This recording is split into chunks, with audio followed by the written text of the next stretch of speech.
It's 30 years since Ayrton Senna was killed in a massive accident at the San Marino Grand Prix, a weekend which was as black as any since the World Championship first started in 1950.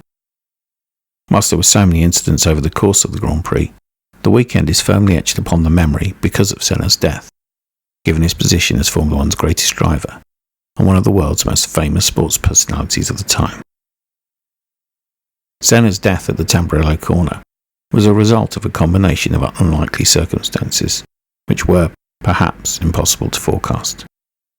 Yet the setup of Tamburello, the speed at which it was taken, the limited runoff area, and the bare concrete wall were all massive contributing factors in Senna's death. And in the 13 years that Imola had been hosting Grand Prix, there had been several warnings about the potential for a driver to be badly injured at that corner. Before the circuit was changed after the deaths of Senna and Roland Ratzenberger, Tamburello and Villeneuve were really just considered part of the straight leading down to the Tosa hairpin, a fact that was key in the falling out between Senna and Alain Prost in 1989. The two had an agreement not to fight into the first corner, which Prost considered to be Tosa, and Senna considered to be Tamburello. Exiting the Variante Bassa, drivers accelerate along the start-finish straight before the track curves gently to the left through Tamburello, and then back to the right for Villeneuve before the Tosa hairpin. The cars are flat out from the exit of the chicane through to the braking zone of Tosa. Senna left the road at 191 miles per hour, whilst Ratzenberger, who crashed at Villeneuve the day before, was doing 195. Neither accident was survivable. Accidents at Tamburello had not been uncommon in Grand Prix, but the attitude of the sport, and the track owners, remained that this was effectively part of the straight and it was unlikely a driver would crash here. Except that it really wasn't.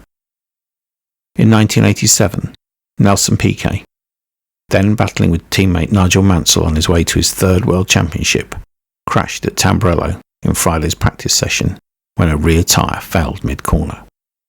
The car slid off the road and hit the wall going backwards at an estimated speed of 140 miles an hour, bouncing off the wall and across the grass.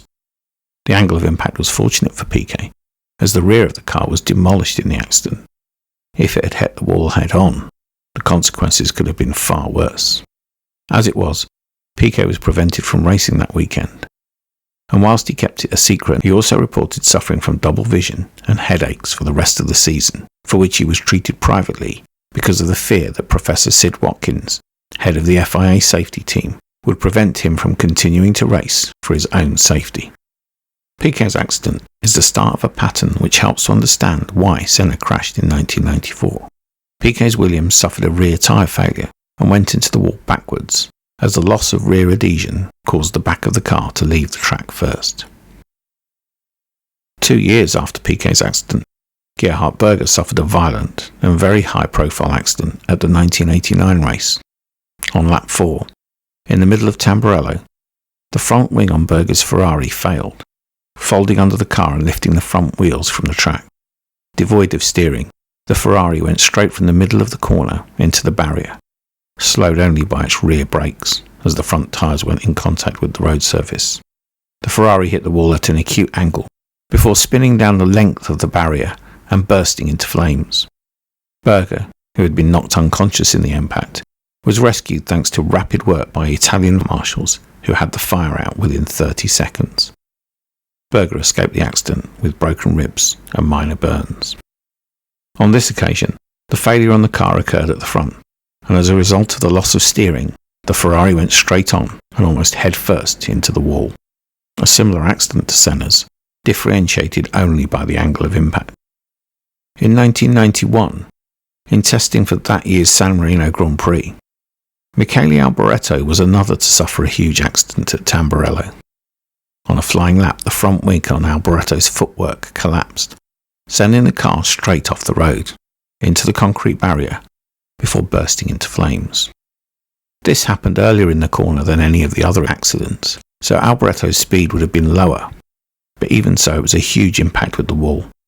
Alboreto was able to escape the footwork and limp away with an injury to his right leg.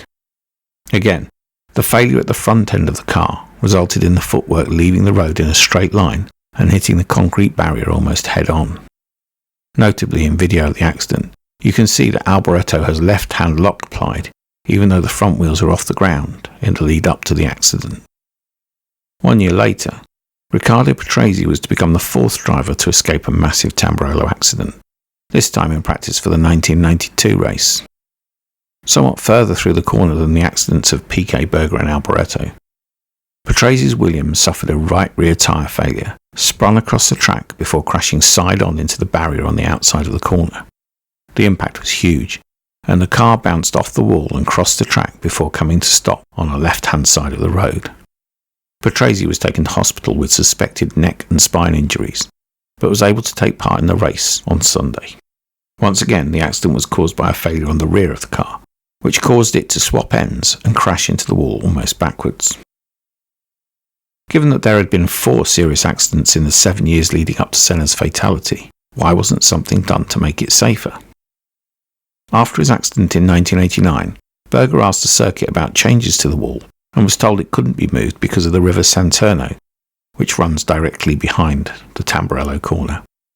1 year later in testing, Berger and Senna agreed that something needed to be changed and inspected the corner, but found that the path of the river precluded any changes.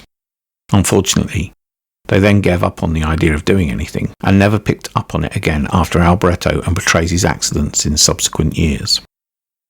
Berger has said that the conversation between the two friends was along the lines of, "Someone is going to be killed here if something isn't changed," a prophecy which wasn't long in coming true. Senna demonstrated a real concern for driver safety over the years, even learning the techniques which Professor Watkins used when a driver had been injured.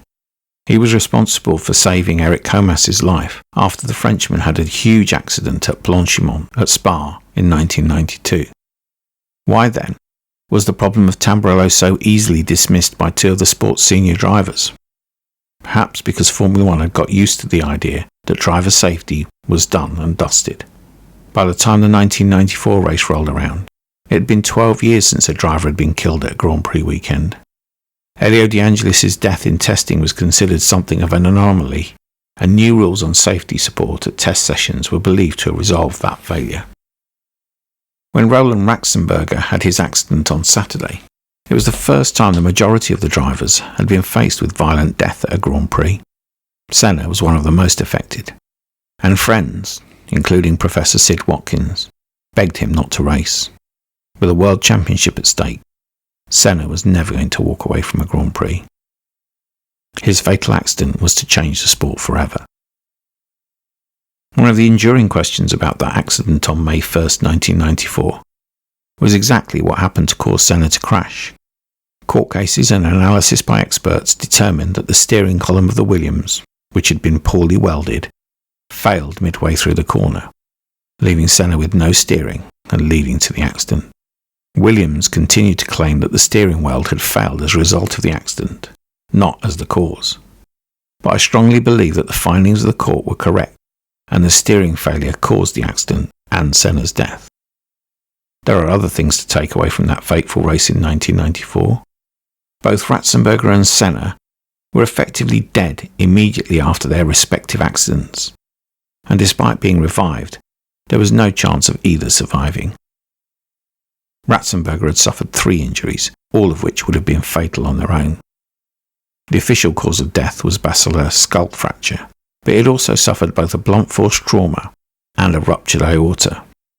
He was not pronounced dead until arrival at the Maggiore Hospital in Bologna, even though he was clinically dead at the side of the track.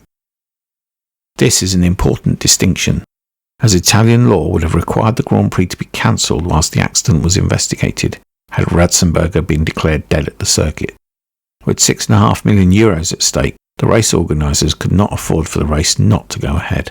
Had the race been stopped as Italian law demanded, Senna's accident would never have occurred.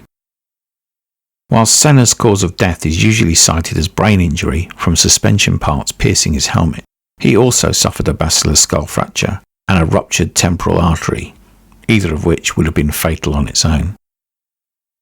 In amongst all the other things that happened that weekend, there were 2 further decisions which disgusted me.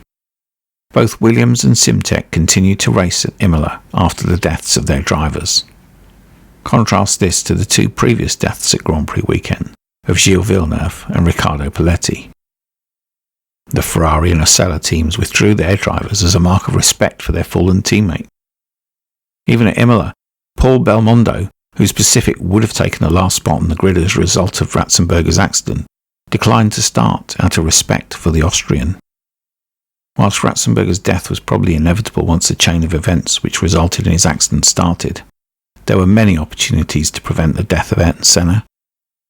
Whilst these weren't taken, at least his death set in motion changes which make Formula One far safer for today's drivers.